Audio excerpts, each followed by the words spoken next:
super suit? What? Where is my super suit? Superhero costumes are really cool, but they can also be really weird.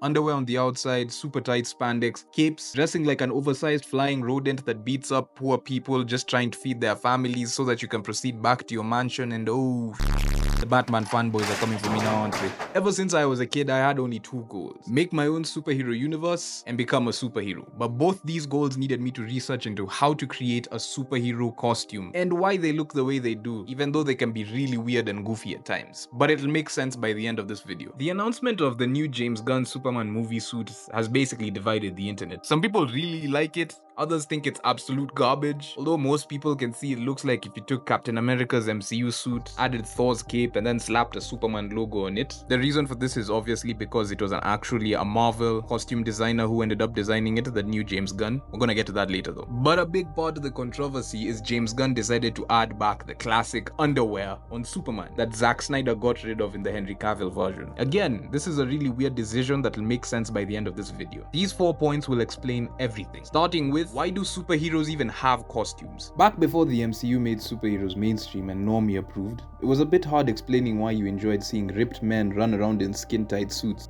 as they wrestle other men in skin-tight suits, without getting the side-eye from that one girl you liked. Since the 1900s, when the superhero genre was born, early superhero outfits were originally based on the costumes worn by the circus performers and acrobats, who used to, have the traditional look of many male superheroes, underwear over a tight bodysuit, because the circus performers would be wearing shorts over their bodysuit to prevent any unfortunate exposure if the suit ripped. Weirdly enough, superhero costumes are actually realistic, because if you look at clothing used by modern high-level sports, you'll notice that they do have a lot of skin-tight, brightly colored suits with one piece or minimal coverage. Tighter fit clothes usually allow for much easier acrobatics, and the color combos are just, for the personal brand. Now, spandex doesn't make sense for every superhero. For example, I'm glad they kind of ditched the idea of Batman wearing tights, considering he's human. But a superhero like Spider-Man who needs to do all those flips in the air as he swings, that makes sense. Superman as well, if he needs the costume under his regular work clothes, then it makes sense for them to be spandex, plus he's bulletproof, so he doesn't really need armor on him. Beyond this, there is other reason that it makes sense for a superhero to have a costume. Number one, identity. Specifically, a secret identity.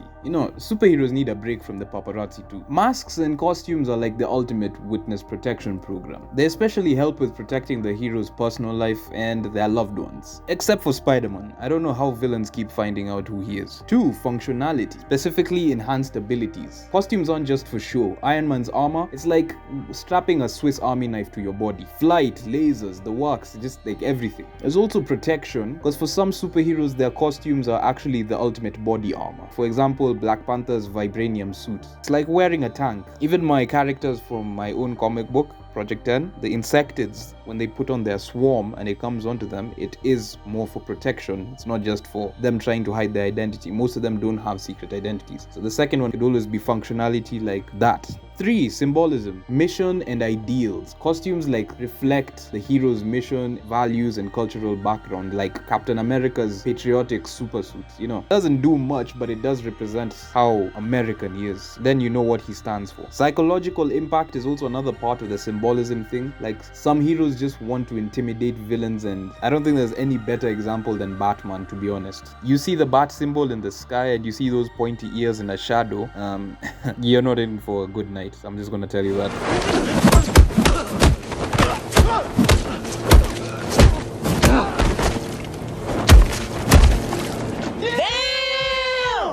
You might not die from a Batman encounter, but you wish you did. 4. Team unity. So sometimes the costumes are also just to show, that you're a part of a big team. Matching outfits aren't just for cheerleaders and boy bands. For example, the X-Men with their matching X uniforms, or, the Fantastic Four and their blue family pajamas. The 7th reason why superheroes have costumes is probably for narrative and character development. For example, just to show the hero's growth and change in their character. Like the symbiote is representative of Peter's darker side. Thor's wardrobe changes more than a fashion model's, although I don't know why they did the latest one.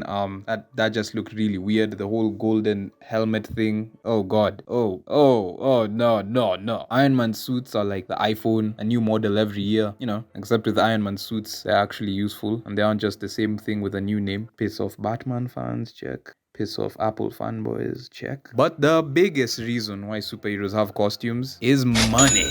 Yep, marketing and merchandising. Superhero costumes are like a marketing gold mine. Batman's gear is plastered on everything from action figures to underwear to shampoo. Yes, there's Batman shampoo. Yes, I bought it. Yes, don't ask. Batman covers sheets because, who doesn't want to be Batman before they sleep? And the other aspect beyond just merchandise selling is also just fan engagement. Like, fans do like to cosplay as their favorite characters. It's easier to look like Harley Quinn than a random character in a sitcom where they just wear normal clothes. And that's just because Harley Quinn has a very specific look to her. Same thing with Batman, same thing with Iron Man. Anyone will be walking and they'll see, oh, you playing that character. The bright, flashy colors, they really help with this, and you always see this at Comic Cons. The main reason why I gave my character a superhero costume was because A, I wanted him to be B-themed, and he was inspired by Spider-Man and other superheroes, so obviously giving him a costume was a must. And B, costumes just look cool. Again. But beyond the why, what are the types of suits that superheroes tend to have? Now, although there's probably hundreds, maybe even thousands of superheroes in existence, like across all of fiction, I was able to find a way to categorize all the different types of suits that they wear. And that'll help us get closer to answering the big question on why superheroes look the way they do, especially their suits. We have the spandex and fabric suits. That's your classic Spider-Man and Superman, basically saving the day in yoga pants. You also have the armored suits, probably the only type of superhero suits that would make sense in the real world, e.g. Iron Man, Batman,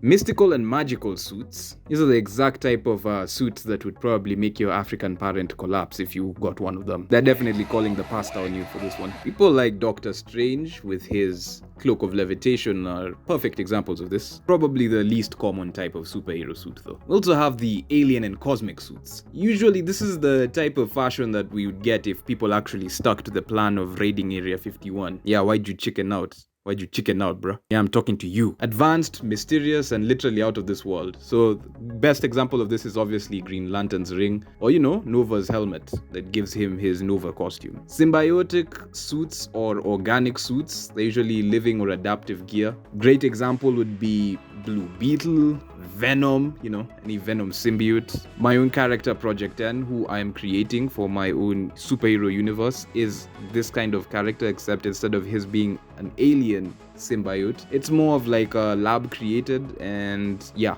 I go way deeper into my character on Patreon. And I do have a few other videos on that. There's also stealth and tactical suits. These are usually designed for like espionage and being a spy or just being sneaky around at night. That's people like Black Widow usually. And finally, the team uniform. They're not just for sports or military. This is just basically them saying, yo, we're all from the same team. So how are superhero suits actually designed? I am a creator of my own comic. I have studied other creators. These are the 4 main things that you're gonna look for: the theme, the silhouette, the details, and the finalizing. The theme, usually you want the theme so that it helps everything else feel consistent. For example, a bat character should probably look like a bat. An alien superhero should probably look like he's very alien. Spider, etc. My character is a bee, is inspired by a bee movie and Spider-Man, so that made everything easier. The silhouette is the next thing. Now this can also be used for character design in general, but you want the silhouette of your character to look unique so that it makes them more iconic. If you see Batman's shadow over you, you'll be able to tell his silhouette very quickly, and depending on who you are, you might either be cooked or saved.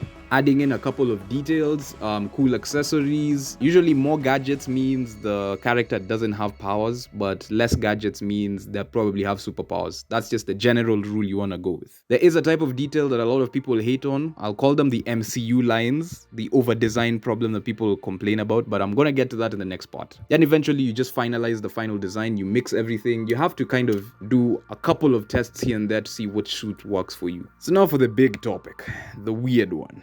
The actual weird stuff about superhero suits, which is when they go from comic books and animation into live action. The biggest issue with live action costumes is balancing comic accuracy without looking goofy. People usually bash MCU costumes for being too military or over-designed. Like take Thor in Love and Thunder, like they really went overboard there. On the flip side, you also have Captain America's suit in The Avengers. It looked like he was cosplaying himself at a fan convention or he was a CW character. In that case, the the tactical, over-designed look is usually way better. Like, sure, those extra lines and extra textures aren't usually comic accurate, but they make the character feel more believable. I think they're like overhated, to be honest. And as an artist myself, I know why they don't draw them like that in comics, and that's because it just gets really hard to keep repeatedly drawing that. So I understand why they don't do that more. Superman's new suit, which is baggy and looks very over-designed and MCU-like, doesn't work because, you know, the character himself is supposed to be this hopeful, unrealistic character, so we don't really need him to look tactical. Again, this always depends on the context. Plus, the photos that James Gunn dropped, he kind of looked like he was wearing a jacket from the Guardians of the Galaxy or something. Because, you know, the suit was actually designed by the person who designed the Guardian suits. I mean, he wants a hopeful Superman, so I don't know why he went for this look, but we'll just have to let him cook.